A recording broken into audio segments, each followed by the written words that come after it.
Hey guys, welcome to the video. My name is Dean Samad. I'm a pro horror artist from the UK and you're tuned in to photomanipulation.com. In this video walkthrough, I'll be showing you how I created this evil Santa piece in Photoshop using advanced compositing techniques. If you're new here, welcome. We're not your typical Photoshop channel, we specialise in photo manipulation, digital art and advanced Photoshop techniques. If that sounds like your kind of thing, be sure to like and subscribe as we put out 5 videos a week. Let's roll the video, enjoy.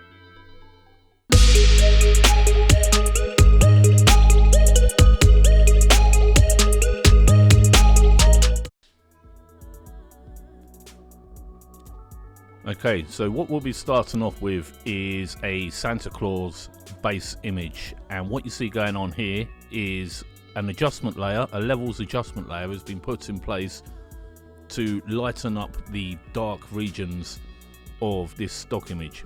Where it's quite a dark stock image, use the temporary adjustment layer of levels to just show where I'm going. And the first process here that you see going on is a solid mask is created to separate the solid elements and then create a dedicated mask layer that will be filled with white. And if you watch a few of my videos, you'll notice that this workflow is really similar across most of the pieces that I do. So this step here is basic compositing. So the pen tool was used to go around the solid areas. A new layer was created. To the right there on the layer stack you can see solid mask.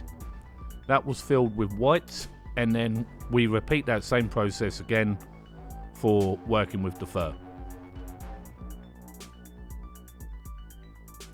And this time round, instead of using the pen tool, the freehand lasso tool is used to create the selection. Now you'll notice that it's not 100% perfect, but because we're using this in combination with refine edge, we don't have to get every single individual strand. And we also have a couple of tricks that we can use for bringing out those strands that we missed. So the process used for compositing the fur elements is different from the solid elements because fur is soft edged, and so we use the refine edge function. After we've created the rough selection, we create a selection based on that, command and click the layer icon or control and click, and then with that selection active, then we go refine edge and mask out or composite as necessary.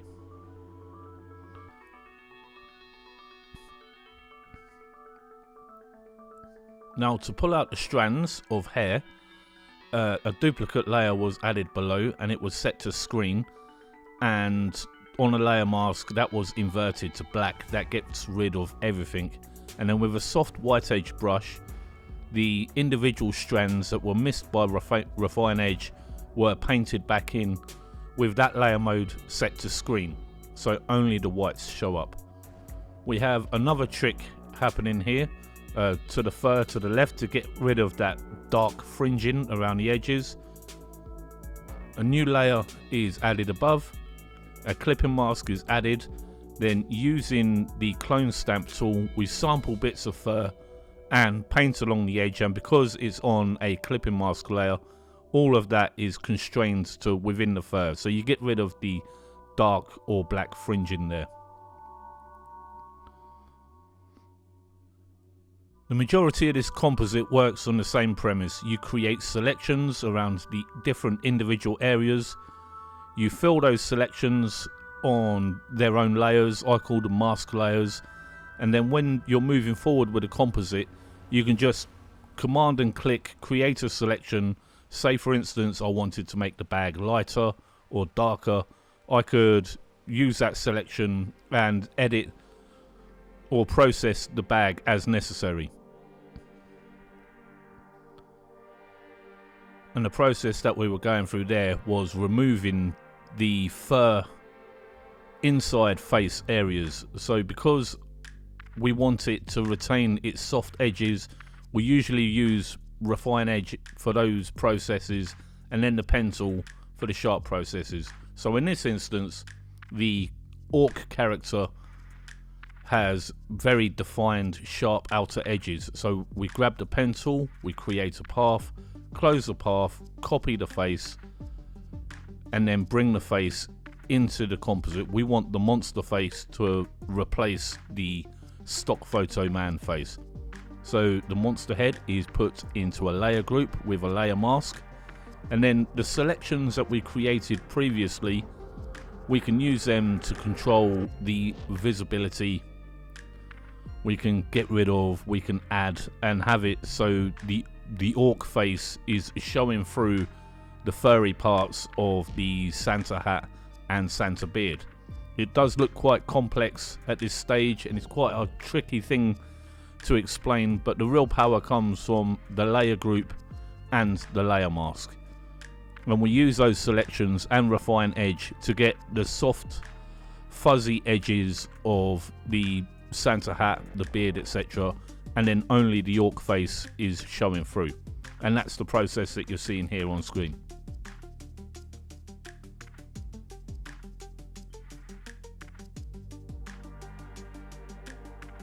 Free transform is Command and T, Control and T if you're on a PC, and the orc face has been reduced, its opacity has been reduced. You can see there at the top right of the layer stack, just so the eyes can be aligned with the eyes of the original stock image to ensure the scale and proportion of everything looks right and correct.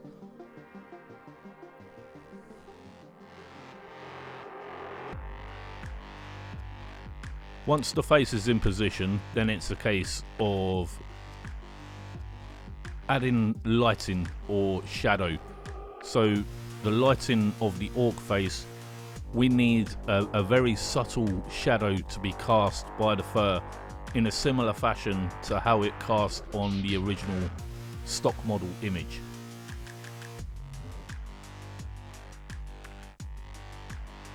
So at this point you'll see me hiding and showing the orc face just to see how the shadows are falling onto the original stock model. So this is my go-to method for creating shadows. I create a levels adjustment layer, bring the levels down to darken, invert to black so it's completely invisible, and then with a soft edged white brush, hit B for brush, simply painting where the shadows should be, hiding and showing the original source image, so you can basically just copy how the shadows look using your levels adjustment layer. And I use this process for about 80% of all of my shadow work. It is easy and it's fast. A bit of brighten is happening here for the eyeball. A path is drawn around the eye, it's filled with white, and then using that selection we create a, I think in this case we just duplicated the eye as screen, and then add a layer mask to that and just bring in those white fringing off the edges to make it look realistic and like it's meant to be.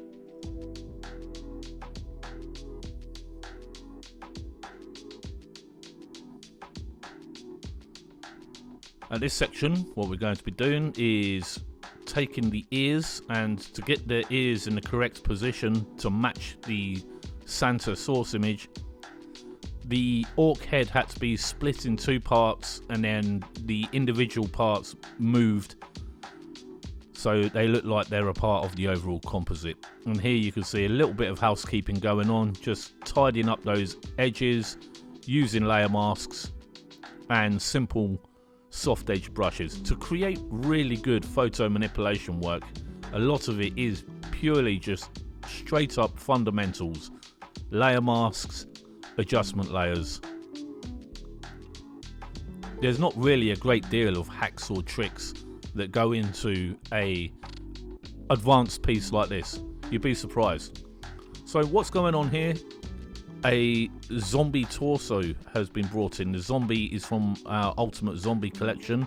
These are CG figures, and I use these quite a lot if I need to get isolated body parts. So the normal looking human chest isn't good enough for this piece. What we'll do is we'll bring in a zombie stock image and then selectively apply it so the zombie chest is only showing through the gap in the fur. And the way that we do that is by putting that chest in a layer group, and then with the layer group add a layer mask, and then get rid of all of the regions that you don't want it to appear by filling it with black. And because we spent so much time at the beginning creating all of these dedicated mask layers for the trim, for the beard, for the gap where the face goes, for the bag, this part of the process is a lot easier because we can just use the selections that have been made previously. The shadows trick using levels adjustment layer, so that gets used all the time, particularly in my workflow. A lot of my colleagues on photomanipulation.com like curves. I've never really used curves, always just gone to levels, but I do know that curves are very versatile.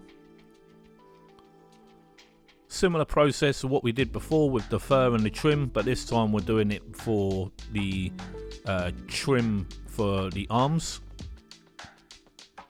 Because what we want to do is take this nice clean looking white fur trim, and the same for the beard, the hair and the upper trim, is that we want that to look dirty and stained, but without having those stains or dirt or grime bleeding out or going onto the red. Say for instance for the red jacket or the hat, I'd like a different look. By creating these selections and isolating them, say for instance here, what you can see is that I want to isolate all of the white fur and nothing else. So I get rid of the gaps, and it just leaves the white fur. And what I've done is I've duplicated all of the white fur from the image and just thrown a camera raw filter directly onto it. So I want the tones to be darker, I want there to be a lot more detail, so I punch up the clarity, and what that instantly does is that it makes it look murkier and dirtier in one fell swoop. Okay, with the construction of the evil Santa pretty much done now, what we're going to zip through right here is the inclusion of the evil toys that you can see in the final piece. He has a collection of evil sentient toys in the gift bag. I didn't do this in real time because the process that we used at the beginning is the exact process that you can see in play here. When images are too dark, just a temporary levels adjustment layer, use refine edge for the soft edges, use the pen tool for the hard edges, so you can see that in action here now with this monkey toy. Some of him is fur, some of him is solid edges, and it's a combination of both refine edge and the pen tool together to do a really clean looking professional composite on all of those different toy elements. To the right there you can see the layer stack. We already had a selection for the top of the bag, and it's that selection that we'll use to create the illusion that the evil toys are inside the bag and coming out of the top of the bag. So you can see the mask was added based on the selection, the evil toy was dragged in, and then using free transform, Command and T, Control and T if you're on a Mac, just moving them into position and then darkening and lightening the toys, working with the light sources. So in this instance the happy nice teddy was a bit too bright. I created a path around it and then selectively changed the levels using a levels adjustment layer. We've slowed down just a touch here. I just wanted to show you some of these awesome creature claws that we shot in the studio. This is part of the I don't know if it's part of the Ultimate Tentacle bundle. I do know tentacles were used in this piece and they should be coming up shortly. A really quick and fast, easy way to instantly make something darker is to duplicate that layer, Command and J, and then set the duplicate to multiply. and that's an instant darkening effect.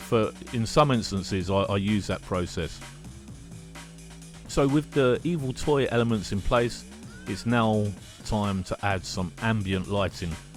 As you can see at the bottom of the bag, there's like a glow, and I want that glow to go upwards and come out from behind and in front of the toys. So using the shape tool, you just grab the circle, pulled out the circle on a new layer, and then hit blur, Gaussian blur, and you can change that lighting layer mode to something like hard light or overlay or soft light. That's all dependent on the piece that you're working on.